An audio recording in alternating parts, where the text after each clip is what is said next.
So as we know, under measures of central tendency, we have mean, mode and median. So let's first understand mean. In this section, we would understand mean, finding out mean for both grouped data as well as ungrouped data, and for both the ways we would be finding the shortcut method as well.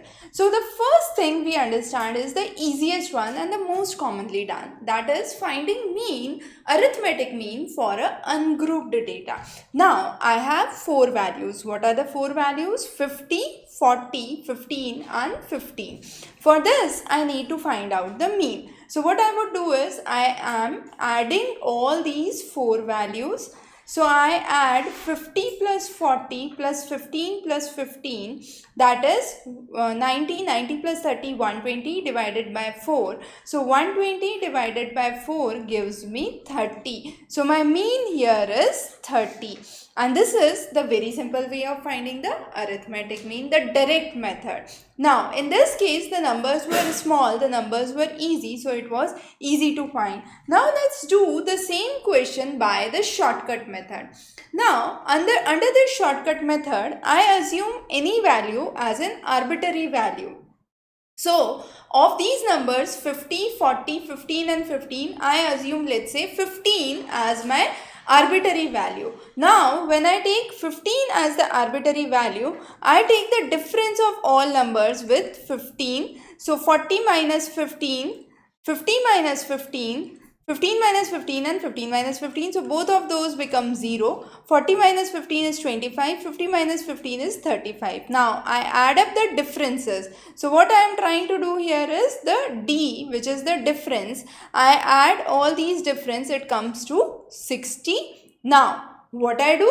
I have A, which is the arbitrary number, which is what? 15 plus summation of the differences, that is how much? 60 divided by n, which is the total number of items here. So 1, 2, 3 and 4. So 60 divided by 4 is how much? 15. So 15 plus 15 gives me 30.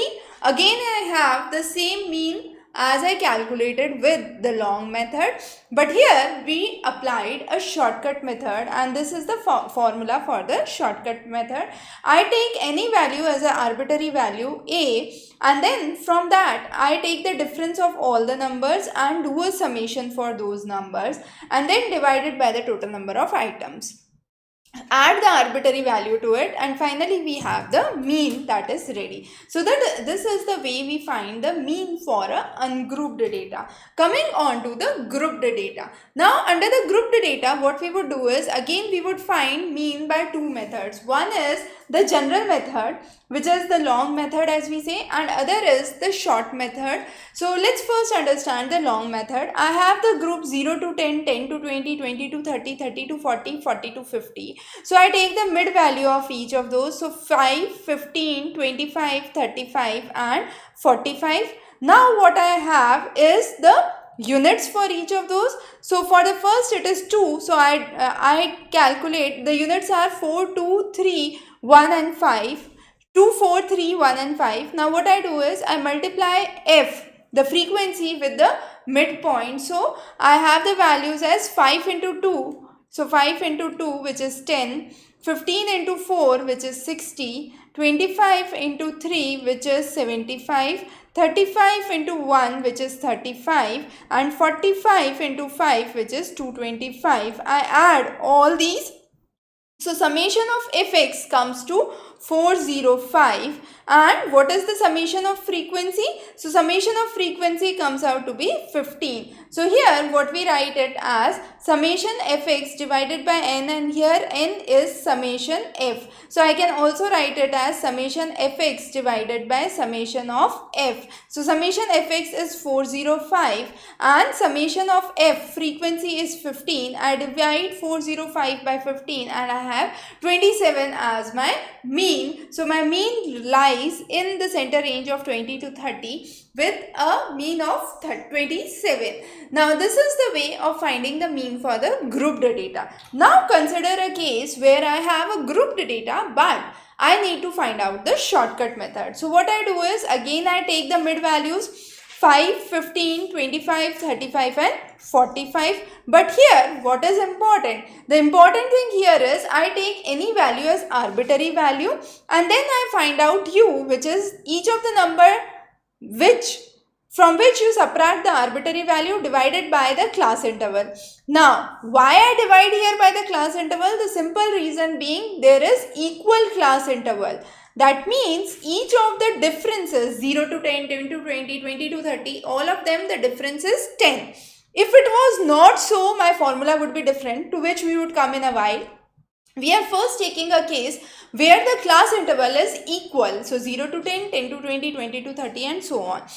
Now here I calculate u. U is x minus any arbitrary value. So I take arbitrary value, the base value as 25 here and divided by the class interval. So 0 to 10, 10 to 20, class interval is how much? Class interval is 10. So here I do 5 minus 25 divided by 10, 15 minus 25 divided by 10, 25 minus 25 divided by 10, 35 minus 25 divided by 10 and 45 minus 25 divided by 10. So my values are 0, minus 1, minus 2, 1 and 2. Now what I do is I multiply frequency with this values that I have obtained. So 2 into minus 2 is minus 4, 4 into minus 1 is minus 4, 3 into 0 is 0, 1 into 1 is 1 and 5 into 2 is 10. I sum up all these, I get 3.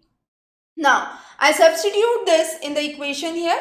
So a, which is the arbitrary value, that is 25, plus summation of fu is how much? 3 divided by summation of f. Summation of f is 15. So 3 divided by 15 into class interval 10. So that is 30 by 15. So which is 2. So 25 plus 2 makes it 27. So my mean value for this group data again comes to 27.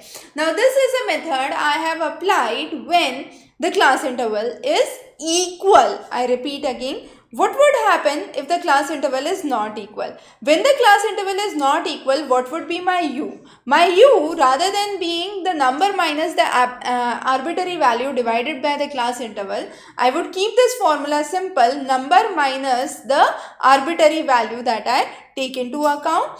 And here again my formula would change. So my formula would be a plus summation of fu divided by summation of f. I would not multiply h again here because here my class intervals are different. So I cannot have 10, 100 as one of the values because each of the class interval, it can be 0 to 9, 9 to 4, 9 to 14, 14 to 28. So the class intervals vary. Now, when you do not have a common class interval, you cannot take class interval into account. And therefore, u would be x minus the arbitrary value.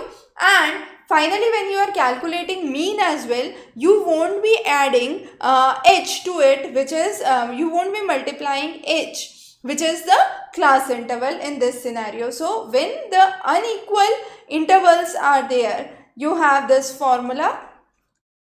So this is the formula for unequal interval and this is the formula for equal interval. Clear? So these are the ways under which we can calculate mean for both the grouped data as well as the ungrouped data through the long method as well as the shortcut method that we have understood in this session.